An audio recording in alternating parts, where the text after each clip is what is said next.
수천 년 전 인류의 기억이 닿지 못한 곳, 하늘과 땅이 하나였던 시절. 그 시절 한 나라가 있었다. 이름하여 황국. 역사인가 신화인가. 그러나 우리는 그 이름을 오래도록 전해 듣는다. 바로 하늘에서 온 나라라 불린 인류 최초의 국가.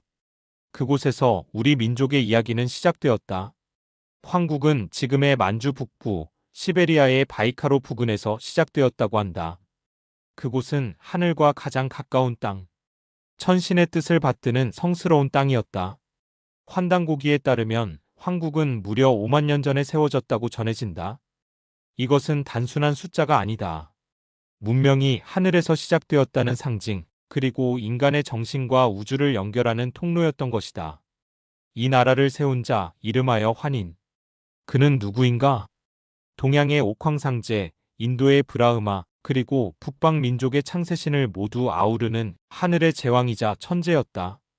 그는 우주의 원리를 깨닫고 세상의 질서를 바로잡기 위해 하늘의 아들들과 함께 땅에 내려왔다. 환인은 단 한 명이 아니었다. 12명의 환인 천재, 그들은 각기 다른 시대의 황국을 다스리며 문명을 계승했다. 그들은 제사장이자 왕이었고 신과 인간 사이를 잇는 존재였다. 하늘을 보고 별을 읽고 땅을 가꾸며 백성을 다스렸다. 이로써 천재 문화가 시작되었다. 황국의 백성들은 밤하늘을 바라보았다. 별을 읽고 해와 달의 운행을 따져 시간을 측정하고 계절을 나누었다. 북두칠성, 삼태성, 하늘의 별들이 곧 달력이었다. 그들은 1년을 12달로 나누었고 태양과 달 그리고 별이 함께 만드는 우주의 이치를 깨달아갔다. 그리고 이때 문자가 탄생했다. 그 이름은 신지문자 또는 가림토 문자. 하늘의 뜻을 새겨 백성들에게 전하고 노래와 이야기로 후손에게 남겼다. 이 문자는 훗날 한글 창제의 정신과도 닿아 있다. 백성을 가르치는 바른 소리, 그 뿌리는 이미 이때 존재했던 것이다. 황국의 수도는 기록에 따라 다르지만 하늘에 가장 가까운 산, 태백산으로 여겨지기도 한다. 혹은 바이카로 인근 하늘과 맞닿은 성지에 수도가 있었을 것이다. 그곳에서는 하늘의 제사를 올리고 하늘의 뜻을 물었으며 지도자는 하늘의 대리자로서 백성을 다스렸다. 우리가 잊고 있던 이야기, 그러나 결코 사라지지 않은 기억. 하늘에서 온 나라, 하늘과 땅을 잇는 이 문명은 단순한 신화가 아닌 우리 정체성의 뿌리를 말하고 있는 것은 아닐까? 역사는 승자의 기록이지만 신화는 민족의 기억이다. 황국. 그 신화는 지금도 우리 안에서 살아 숨쉰다. 인류의 문명은 메소포타미아에서 시작됐다고 배웠습니다. 기원전 3500년경 수메르인들이 남긴 쐐기 문자와 점토판, 그리고 이집트의 피라미드가 세상에서 가장 오래된 문명의 상징이라 말하지요.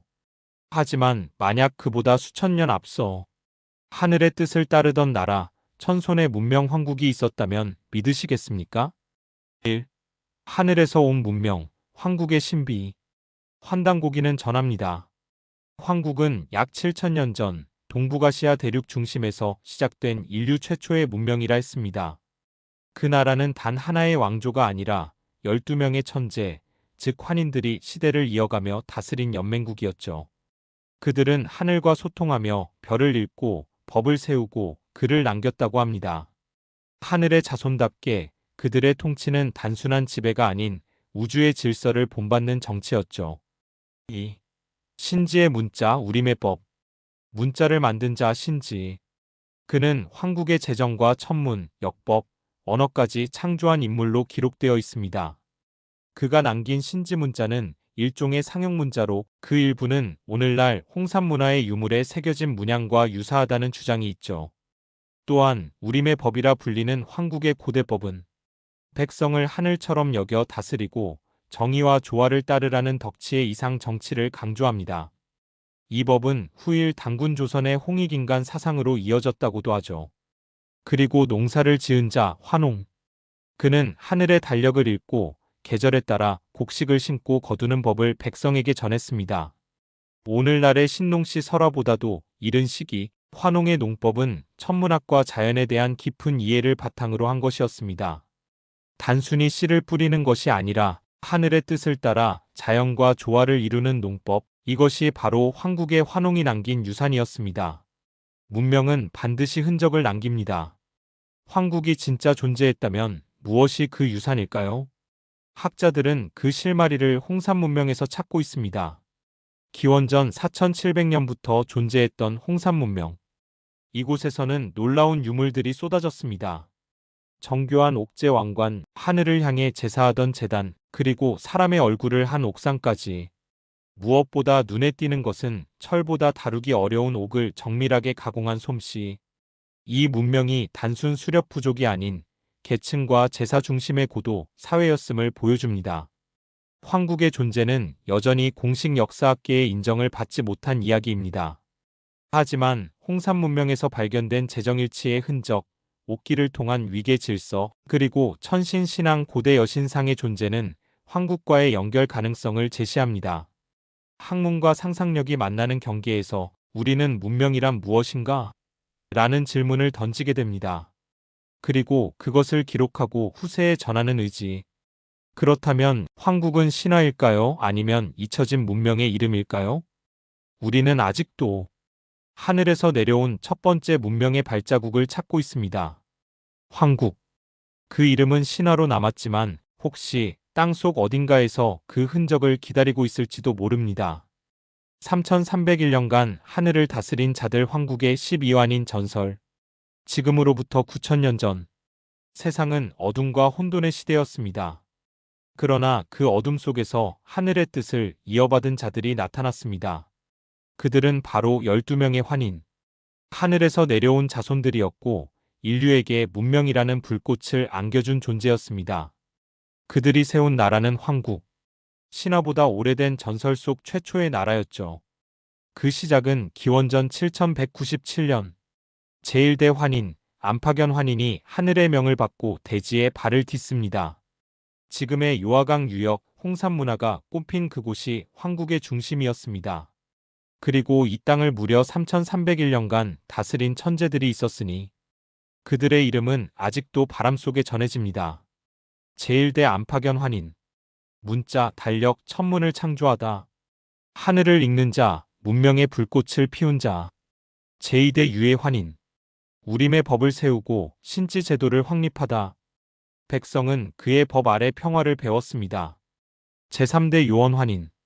사방 제후를 세우고 홍산 일대를 개발하며 영토를 넓히다. 제4대 치유 환인. 전설의 전쟁, 동방의 거인과 싸워 승리하다. 그 이름은 훗날 치유천왕으로 불리게 되죠. 제5대 한정 환인. 철기 기술의 씨앗을 뿌리고 금속 문화를 퍼뜨리다. 제6대 태우 환인. 신지와 우림의 권력을 분리하고 제사의식 체계를 확립하다. 제7대 해광 환인. 요하강 상류로 확장하며 농경 기술, 환농법을 퍼뜨리다. 제8대 백광 환인. 빛이 옥기와 배곡 문화, 황국의 예술이 꽃피던 시대. 제9대 구화 환인. 남방 문명과의 교류를 시작하다. 전설 속 인더스 문명과 접점이 있었다는 주장도 있죠. 제10대 지명 환인. 별자리를 다시 정리하고 농사의 주기를 천문으로 조율하다. 제11대 도연 환인. 재정일치의 균열이 시작되고 독립적인 소국이 태동하다. 제12대 양운 환인. 마침내 하늘의 인, 천부인을 환웅에게 전하니 새로운 시대, 신시 배달국이 열릴 준비가 되었노라. 황국은 단순한 국가가 아니었습니다. 그것은 하늘의 뜻을 이 땅에 펼치는 신성한 공동체였습니다. 환인은 제사장이자 정치가였고 그를 보좌한 신지는 지혜의 전수자였으며 우림은 무력을, 환웅은 농업을 담당했습니다. 오늘날의 정부, 군대, 과학기술의 시초가 바로 이 시기였습니다. 그렇다면 황국은 어디까지 닿았을까요? 동쪽으로는 한반도 북부와 일본 열도, 북쪽으로는 바이칼 호수 인근, 서쪽으로는 파미르 고원 너머, 남쪽으로는 인더스 강 유역까지 그 문화가 퍼졌다는 주장도 있습니다. 특히 비치로 만든 용 형태의 유물은 홍산 문화와 수메르 간의 상징적 유사성으로도 주목받죠. 물론 이는 신화의 영역입니다. 그러나 인류는 늘 신화를 통해 문명을 이해해왔습니다. 장면 북두칠성이 회전하고 하늘에서 빛이 내려오는 장면. 3301년. 12명의 환인이 다스린 시간입니다. 그들은 왕이자 신이었고 인간이자 하늘의 대리인이었습니다. 그 시대는 멀리 사라졌지만 우리의 상상과 전통 속에서 여전히 살아 숨쉬고 있습니다. 하늘과 땅 사이 그 경계의 선자. 그는 단순한 전설이 아니었다. 그는 신화 속 인물이자 새로운 문명을 연 창조자였다. 그의 이름은 환웅. 먼 옛날 세상은 혼란과 어둠으로 가득했다. 사람들은 굶주렸고 병들었으며 질서 없이 흩어져 살고 있었다. 그 모습을 지켜본 하늘의 제왕, 제12대 환인. 그는 더 이상 지켜볼 수 없었다. 환인은 결단했다. 자신의 아들 지혜롭고 용기 있는 자 환웅에게 말했다. 지상의 백성들을 이롭게 하라. 홍익인간, 널리 인간을 이롭게 하는 뜻을 펼쳐라. 환웅은 대답했다. 아버지, 그 뜻을 받들겠습니다. 그는 3,000무리의 수행자들과 함께 하늘에서 내려왔다. 바로 태백산, 오늘날 백두산으로 알려진 그 신령한 산 아래 신단수. 그곳에서 하늘과 땅이 만났고 새로운 시대가 열렸다. 이 3,000무리는 누구였는가? 그들은 단순한 군대도 추종자도 아니었다. 풍백은 바람을 다스렸고 우사는 비를, 운사는 구름을 다스렸다고 전해진다. 그러나 이는 은유에 불과하다. 그들은 천문을 연구하고 농사를 지도하고 의술과 법률을 펴던 고대 지성 집단이었다. 인류 최초의 고등 전문 행정 조직이었을지도 모른다. 이들은 환웅과 함께 신시를 세웠다. 그것이 바로 배달국이다. 배달국, 이름 그대로 밝고 이로운 땅. 신시에서 시작된 그 나라는 단순한 국가가 아니었다. 하늘의 뜻을 땅에 전한 신성과 인간이 결합된 새로운 문명이었다. 배달국은 황국의 집계였는가? 혹은 분열된 세력인가? 수천 년을 흐른 오늘 우리는 그 의미를 다시 묻는다. 환단고기는 말한다. 배달국은 황국의 정신을 이은 나라였다. 그곳에는 여전히 천재 문화가 살아있었고 제천의식과 옥기의 문화, 여성 제사장의 흔적이 이어졌다. 초대 환웅은 거발한 환웅천왕으로 즉위했다. 그리고 18대에 걸친 통치가 이어졌으며 그 나라는 약 1565년 동안 존속했다. 그들이 전파한 것은 무력이나 정복이 아니었다. 법과 농사, 의료와 천문학이었다. 사람들은 글을 배우고 하늘의 뜻을 읽었으며 더 이상 굶주림과 무지에 떨지 않게 되었다. 이 시기에 전해지는 유명한 신화가 있다. 곰과 호랑이, 그리고 쑥과 마늘의 이야기. 곰과 호랑이는 사람이 되고자 신단수 아래서 수행한다. 쑥과 마늘만 먹으며 견디는 고된 시간. 결국 곰은 인간이 되고 그녀는 환웅과 결혼해 아들을 낳는다. 그 아들이 바로 당군이다. 이 이야기는 단순한 동화가 아니다. 곰은 생명과 부드러움, 목의 중심 사회의 상징. 호랑이는 공격성과 수렵, 폐쇄적 공동체를 나타낸다. 곰이 환웅과 혼인했다는 것은 자연과 하늘, 모계와 천손의 융합을 상징하는 것이다. 환웅과 배달국은 그렇게 새로운 민족의 틀을 만들었다. 그 민족은 하늘을 숭배했고 자연을 두려워했으며 사람의 도리를 중시했다. 이러한 흔적은 오늘날 고고학에서도 나타난다. 요하 지역에서 발견된 홍산문화, 옥기, 제단, 적석총, 여신상. 이 모든 것이 황국과 배달국의 존재를 암시한다. 중국은 이 문명을 자국 고대 문명의 뿌리로 설명한다. 그러나 우리는 다시 질문한다. 하늘을 섬기고 옥으로 제사하며 여성 제사장이 있던 이 문명, 과연 그것은 중화의 씨앗이었는가? 아니면 잊혀진 우리의 고대였는가? 주류학계는 여전히 신화라고 말한다. 당군도 배달도 황국도 모두 신화이거나 민간 전승이라고. 그러나 고조선 이전의 시간은 비어있다. 그 공백을 메우는 열쇠가 바로 이 이야기 속에 있을지 모른다. 배달국은 황국의 정신을 이었다.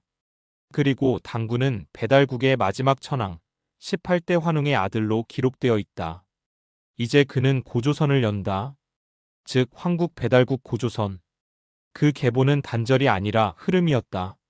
신화는 사실을 덧칠한 기억이다. 우리는 이제 그 기억을 복원해야 한다. 하늘에서 내려온 자손, 그들이 다스린 땅. 그곳에 문명이 있었다. 그곳에 우리 민족의 기원이 있었다. 우리가 잊었던 이야기. 우리가 외면했던 시간. 그 시작은 신단수 아래에서 하늘과 땅 사이의 작은 틈에서 시작되었다. 지금 우리는 다시 그곳을 바라본다. 신화 속 인물이 아닌 역사 속 선조로서의 환웅을 말이다. 배달국은 전설이 아니다. 그것은 잃어버린 우리의 과거다. 이제 그 잊힌 나라의 문을 다시 열어야 할 시간이다. 잊힌 역사의 조각들. 그 조각들이 오늘 다시 모이고 있습니다. 지금 우리는 왜 황국을 이야기하는가? 그리고 왜 지금 그 이야기가 더 중요해졌는가? 1905년 을사늑약, 1910년 경술국치. 나라를 잃은 것보다 더 뼈아픈 일. 그것은 역사를 빼앗긴 일이었습니다. 일제는 단순히 영토만 점령하지 않았습니다. 그들은 체계적으로 우리의 과거를 해체했습니다. 한민족은 본래 중국과 일본보다 뒤떨어진 후진 민족이라는 프레임을 심었고 단군 신화는 말살되었으며 고대사는 철저히 축소되었습니다. 황국, 배달국, 그것은 신화일 뿐이다. 그들이 남긴 말입니다. 하지만 질문해 봅시다. 정말로 모든 것이 허구일까요? 민족의 뿌리라는 말이 있습니다. 나무가 제대로 자라기 위해선 그 뿌리가 깊고 건강해야 합니다. 황국은 단지 신비한 전설이 아닙니다. 한민족의 뿌리를 되찾기 위한 역사적 상상력이자 동북아 문명권 속 주체적 위치를 찾으려는 정신적 노력입니다. 하늘에서 온 사람들, 천문과 달력을 만들고 언어와 법을 정립한 고대의 문명. 황국이라는 이야기를 믿든 믿지 않든 그 이야기의 중심에는 이런 질문이 있습니다. 우리는 누구인가? 환단고기. 이 책은 지금도 뜨거운 논쟁의 중심에 서 있습니다. 일부 학자들과 연구자들은 이 책을 고대 한민족의 역사서로 받아들입니다. 비록 후대에 편찬되었지만 구전된 기록이나 전승을 모은 가치가 있다는 것입니다. 환단고기를 역사라기보다 한민족의 신화적 정체성으로 이해하는 사람들도 있습니다. 그 안에 담긴 천손의식, 조화의 철학, 자연과 공존하는 가치가 중요하다고 말하죠. 일각에서는 환단고기가 조작되었거나 허구라고 주장합니다. 문헌의 진위, 편찬 시기, 내용상의 과장 등을 문제 삼는 것입니다. 그러나 분명한 사실은 이 책이 수십 년간 한민족의 뿌리를 찾으려는 운동의 중심에 있었다는 것입니다. 이제는 21세기. 역사는 단지 책 속의 기록이 아닙니다. 아이들은 유튜브로 역사 콘텐츠를 접하고 성인들은 다큐멘터리와 웹툰으로 과거를 체험합니다. 황국의 이야기는 더 이상 신비주의자들만의 것이 아닙니다. 황국은 지금 우리의 상상력 속에서 새로운 콘텐츠로 부활하고 있습니다. 또한 교육적으로도 민족의 정체성을 되짚고 주체적인 사고를 기르는 철학으로서의 가치가 부각되고 있습니다. 그것은 민족 우월주의가 아니라 과거와 미래를 연결하는 정체성과 방향성의 회복입니다. 역사는 과거의 기록이지만 그 해석은 현재의 정신을 반영합니다. 지금 우리가 황국을 말하는 이유는 잊힌 과거를 맹목적으로 숭배하기 위함이 아닙니다. 오히려 잃어버린 우리의 뿌리를 통해 미래를 새롭게 상상하기 위함입니다. 황국은 있었느냐 없었느냐의 논쟁을 넘어서 이제는 우리가 어디로 가야 하는가라는 질문에 대한 철학적 나침반이 될 수 있습니다. 하늘에서 온 이야기, 땅 위에 피어난 문명, 그리고 지금 그 기억이 다시 우리에게 속삭입니다. 지금 우리가 황국을 말하는 이유는 우리 자신을 되찾기 위한 여정이기 때문입니다. 영상이 마음에 드셨다면 구독과 좋아요, 알림 설정 부탁드립니다.